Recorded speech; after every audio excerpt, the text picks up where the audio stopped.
And I think I should. It is time for me to ask now, all right? And I want to believe that I am not the only person who has been observing this. And I don't like it. If I'm observing something and I keep it to myself, sometimes I'm just, even if it's going to be like a rhetorical kind of a thing, right? Like I'm not expecting a direct answer, okay? But still, I'm going to ask. Have you observed that since Buhari left power in 2023, he has been by himself? This Omobaboni Pepeye from Niger Republic, this Buhari guy, since he left power, he has been by himself. His wife, Aisha, his children, they have not, he's reportedly staying in Daura with his age that they told us that he's like almost 80 now. He's a very old man. But in his house, he's living alone. Few times that politicians have visited him, no member of his family is present. No member of his family. And Aisha, which is Ashishe Buhari, a year before, in 2022, Ashishe, no, hang on, was it in 2022? In fact, it was in 2020. 2020, during the coronavirus. Ashishe Buhari returned from Dubai, if you remember this story. And he and her entourage, when they arrived the Aso Rock, Tunde Sabitu, personal secretary to Buhari, ordered them to go for quarantine. Do you remember? Then Ashishe Buhari rejected that. Like, how dare you? Who the hell are you to tell us to go and do quarantine? Are you mad? And it led to a fisticuff. It led to a serious face-off within the villa.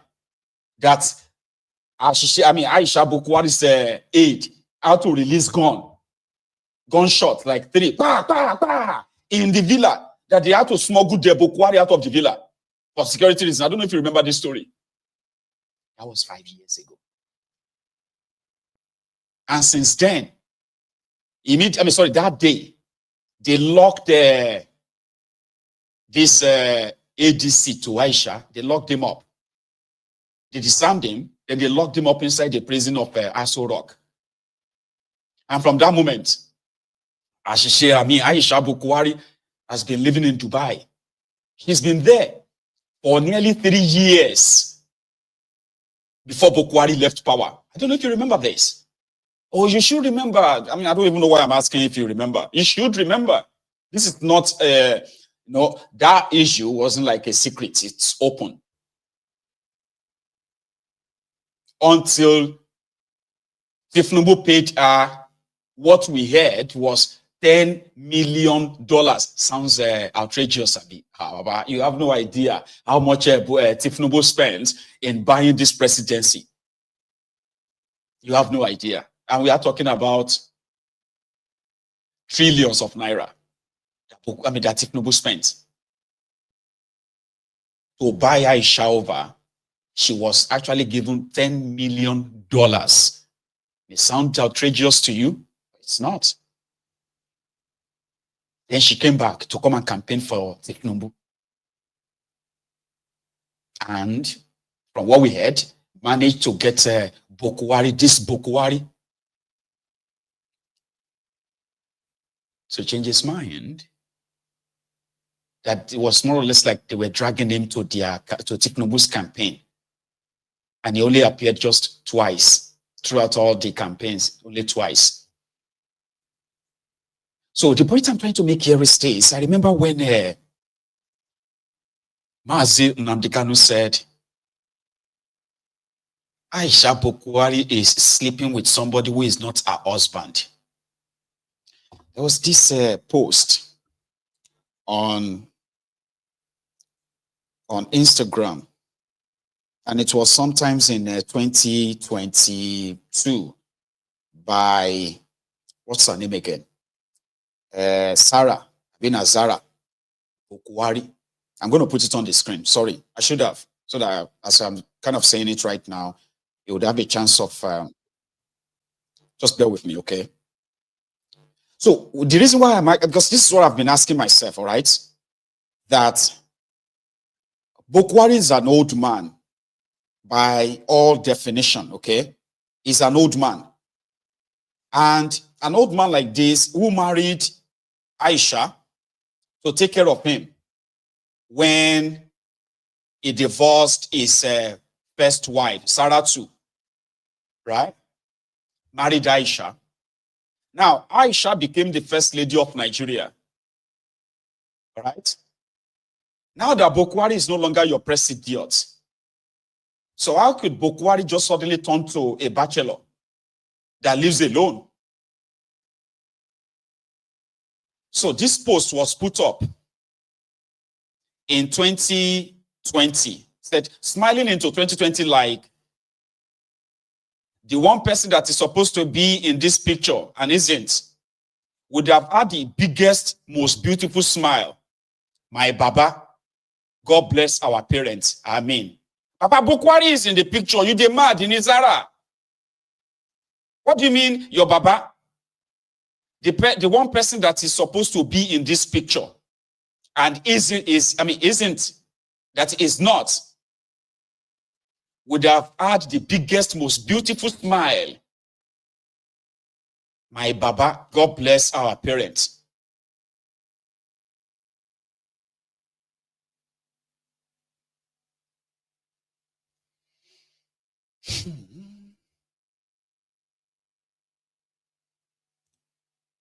I'm not saying anything, oh.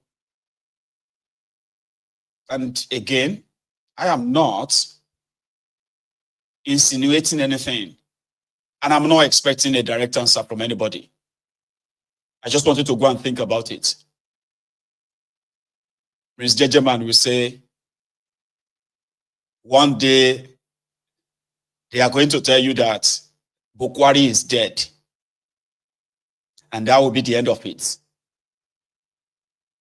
They will make sure that you will never see the corpse or you will see something buried. That will be the end of the whole contract. It's chilling. And honestly, right? Honestly, it calls for some, I put it on Mayegun's diary political. And some idiots were there to try to come and ask, mind your business. I be on shake me for any, mind my business. Somebody who came to destroy the lives of millions of people, including the lives of those who are my own mates, trapped in that contraption. You were asking me to mind my business. I'm going to blind you. Buhari is my business. Just like Tinubu is my business. Their actions and their inactions touches the lives of people I love, the people that I care about, my own family members too. So they are my business every day until they are held responsible for all of their actions. Something is not making sense to me, and I'm a very inquisitive person. I'm asking now that I bet I am not alone. I am not alone among those who are like, how could an old man with his wife, Ashishe Buhari, their children, why would they not be together? I mean, come on, man.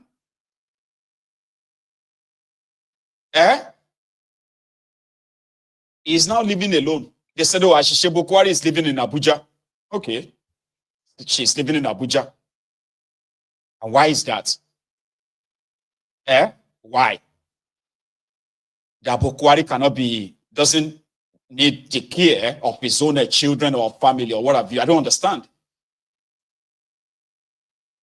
That Daura is not conducive enough for a former president and the former first lady to live.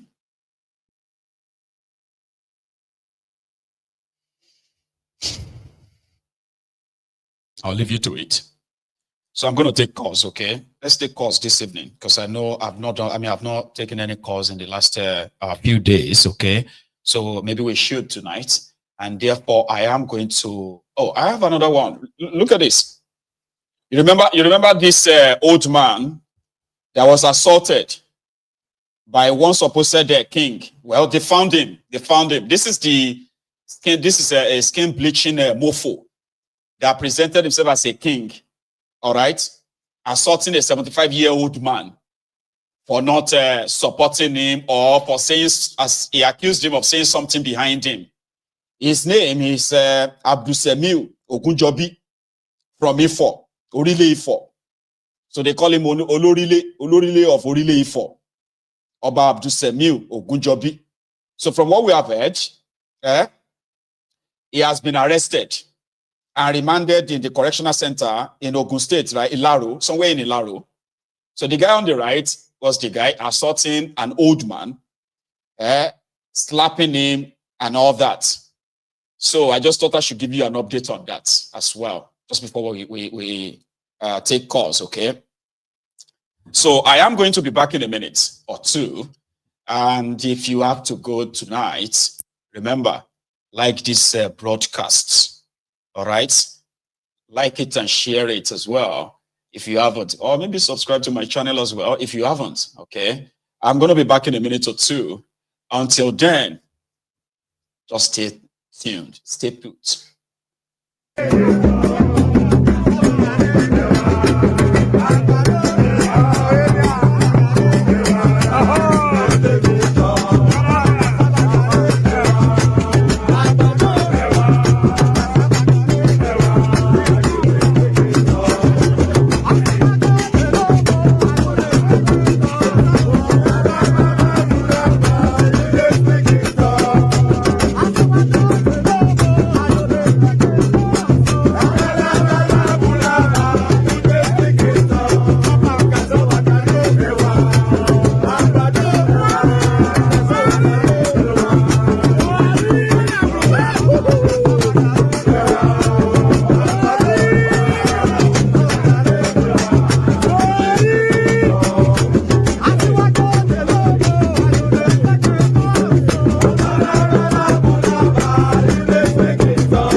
Gari, Ewa. Give me a sec.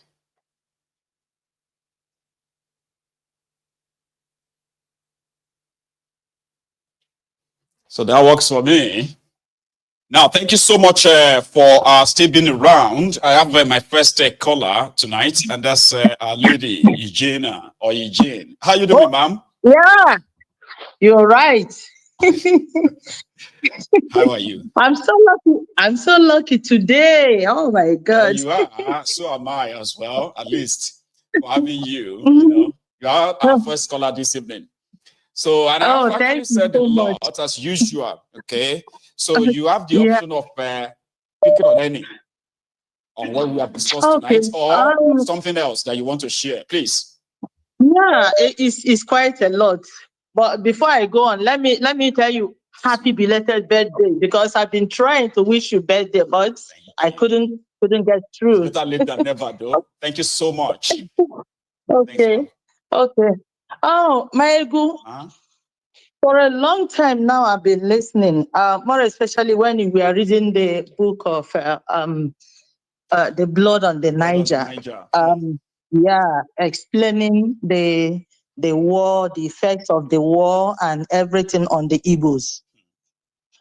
And I am so worried. And that explains the reason why Nigerian government removed history from the school curriculum or so. Yeah, because if you as a teacher you are teaching that history to a child, maybe that child, I can see where a lot of families were wiped out.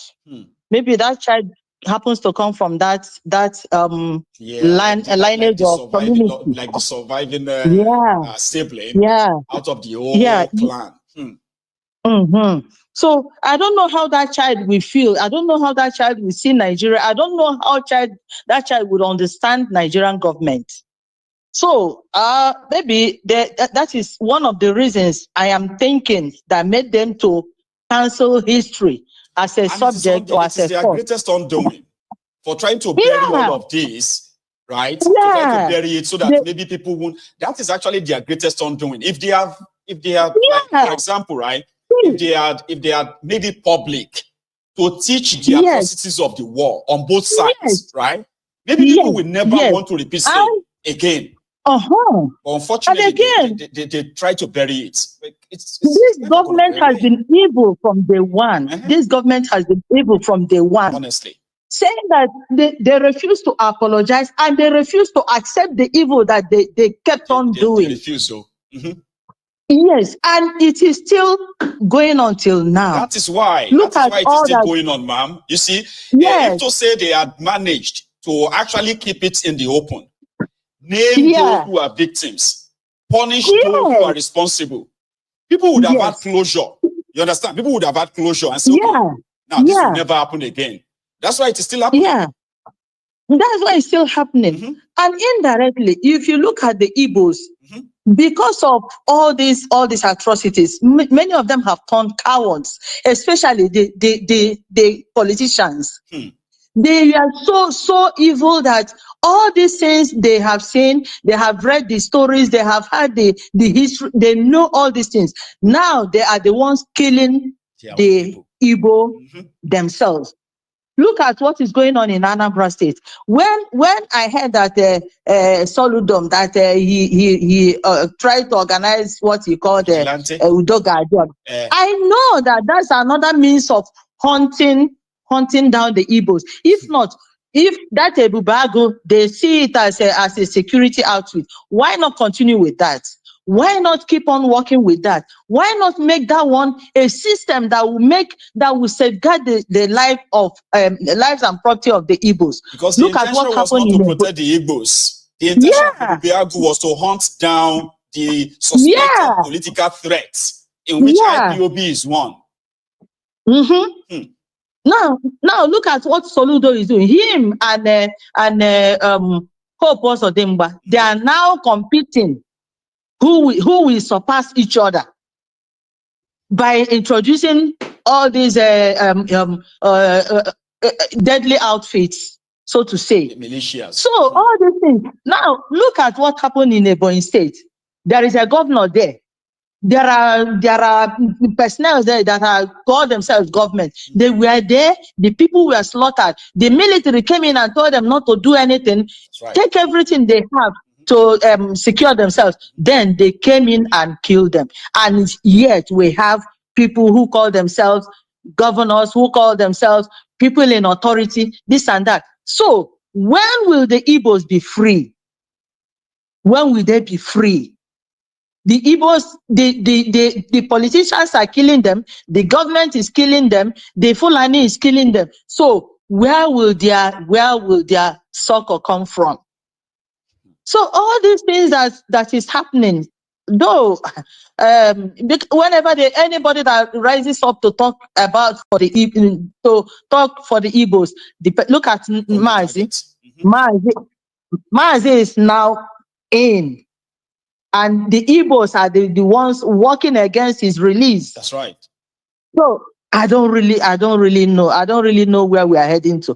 I don't know where our savior will come from. But I believe that one day, I believe something will happen. You see, something will happen. You know, because there's something about putting some of this stuff in public. Okay, it is to let the people know that those you who are are really responsible doing for a all great of job, this, my yeah, Ebu. it is to Yes, remind them you are that doing a great